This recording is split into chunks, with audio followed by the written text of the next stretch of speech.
কষ্ট করে পরিশ্রম করে যুদ্ধ করে যদিও হালাল পথে 500 টাকা আসে, এটার উপর সন্তুষ্ট থাকবো। যুদ্ধ করব, মেহনত করব, পরিশ্রম করব, ঘাম জড়াবো, 500 টাকাই আমার জন্য যথেষ্ট।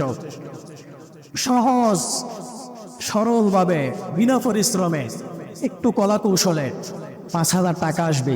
ইমানদার এর ধারে কাছেও, কথা বুঝছেন, হালালের প্রতি সন্তুষ্ট থাকতে হবে, হালালের উপর সীমাবদ্ধ থাকতে হবে, হারামের ধারে কাছেও যাওয়া যাবে না। আল্লাহ বলেন, ইয়া আইয়ুহাল্লাযীনা আমানু কুলু মিন তাইয়্যিবাতি মা রাযাকনাকুম ওয়াশকুরু লিল্লাহি ইন কুনতুম ইয়াহু তা'বুদুন। হে ঈমানদারগণ, আমি তোমাদেরকে যে পবিত্র খাদ্য আর রিজিক দিয়েছি, তোমরা তা ভক্ষণ করো।